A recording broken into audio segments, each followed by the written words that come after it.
Good morning, my News Midday TV family. Thank you so much for tuning in this morning, and I'm wishing for everyone a wonderful and a productive day. And in the news this morning, 7 arrested, 2 firearms seized in St. Elizabeth operations. The St. Elizabeth police are reporting that a series of operations carried out in the parish on Friday have led to the arrest of 7 people as well as the seizure of 2 firearms. According to Senior Superintendent of Police Coleridge Minto, the operations, which began at 3 a.m. on Friday and will continue throughout the weekend, is to ensure the safety of the St. Elizabeth people. The parish has been plagued by violence in recent months. Late September, a man was shot dead near a gas station at Gutters, close to the Manchester-St. Elizabeth border on Saturday. Earlier that same day, another man was shot dead at the Pepper district, while another man was shot and injured in Thornton district. A series of operations have been done across the St. Elizabeth division. These operations commenced at 3 a.m. this morning. So far, we have gone across a number of our town centers and a number of our hotspots communities. We're currently in the Junction Town Center conducting a VCP. Right across the parish, a number of VCPs, targeted raids, roadblocks, and other operational activities were done.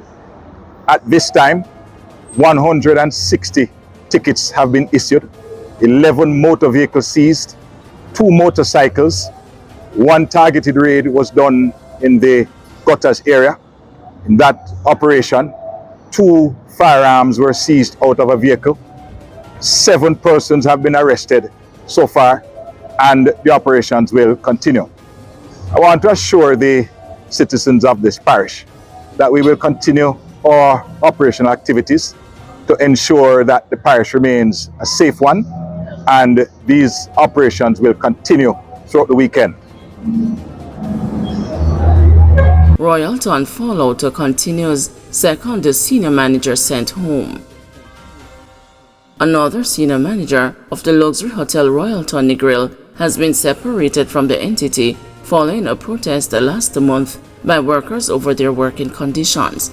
The news has confirmed that the senior manager, whose name is being withheld, was sent home on Friday after he was blamed by the workers for many of the challenges they face on the job. He joins the general manager, who was suspended in the immediate aftermath of a protest by workers over what they said were the poor treatment of staff by the management, inadequate pay, and being overworked, among other things. The protest impacted the operations of the hotel and reportedly resulted in some guests having to find alternative food.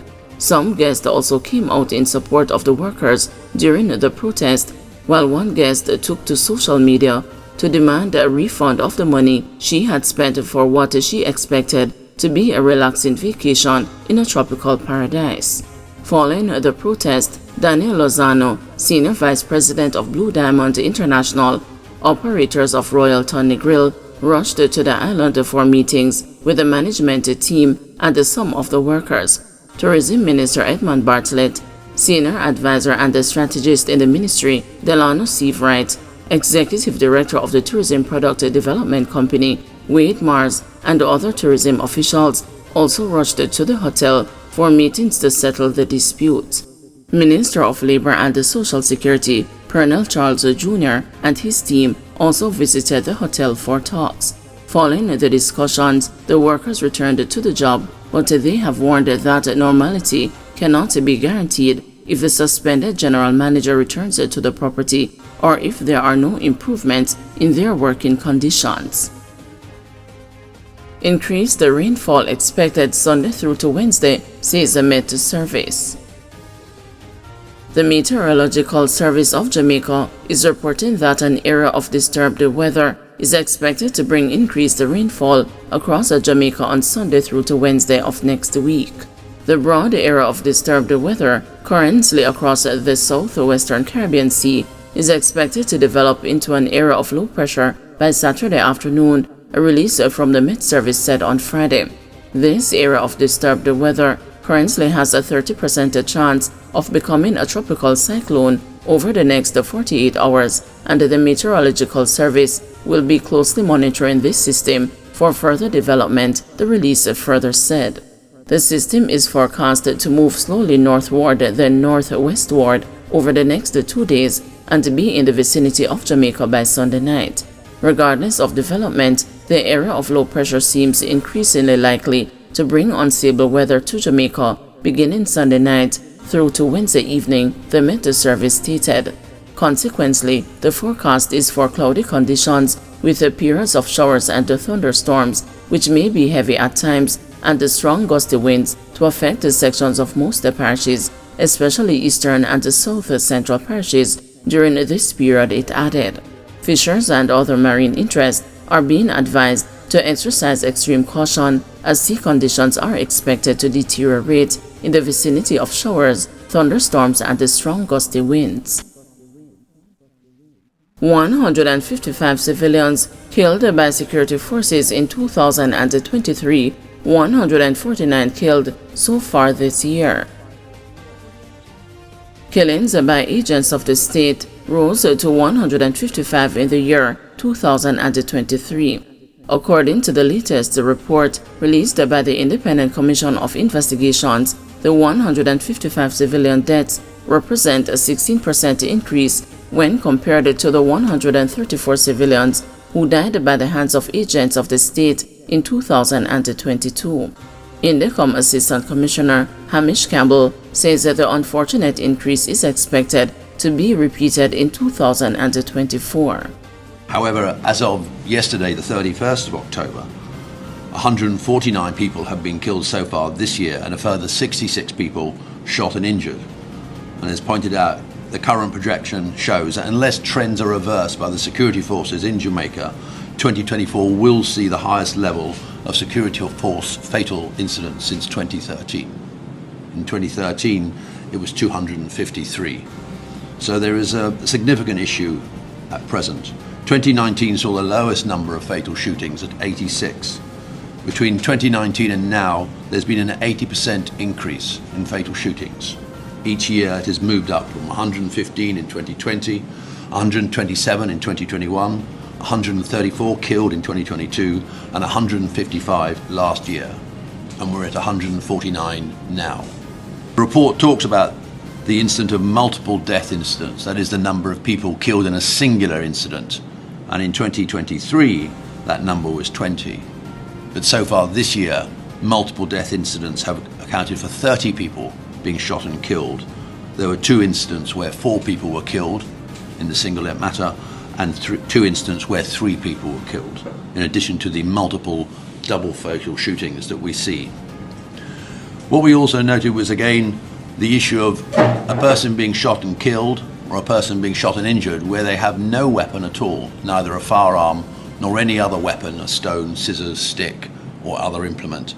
And that was a feature last year and has been a feature for over a decade, that nearly 1/3 of all people shot and killed or injured do not appear to have, or certainly no weapon of any type is recovered from them.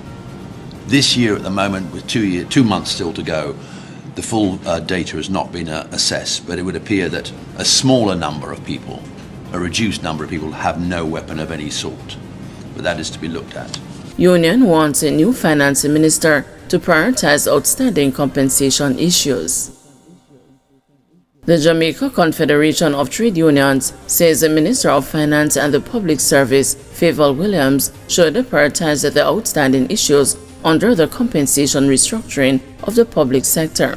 JCTU President St. Patrice Ennis says despite the conclusion of the restructuring exercise, there still remains several thorny issues. Among the issues identified are the circulars concerning traveling, uniform and overtime policies, as well as the subsistence. The priority is to settle the anomalies and the complaints that have arisen consequent on the public sector review exercise, and that we monitor the things that Minister Clark pointed out, such as the overtime. I think that is something that we must pay attention to. And there are matters with respect to the contract work, the transitioning of contract workers into regular status of employment is also something that is of significant import to the trade union movement and to the workers. And those are issues that we must contend with. Those are what we would give paramountcy at this moment as we engage the minister. Within the month of November, we are required by the last heads of agreement, which we signed, to submit our claims within that time period before the expiration of the November month, to prepare ourselves for the 2025 to 2026 contract period and beyond. And so that is what we are now focused on. But I am sure that the minister is not unfamiliar with this aspect of the finance ministry, as she was the minister with direct responsibility for the public sector. And so I expect her to be quite knowledgeable of this. Guys, thanks for watching. Please join us this afternoon at 2 p.m. for another news update.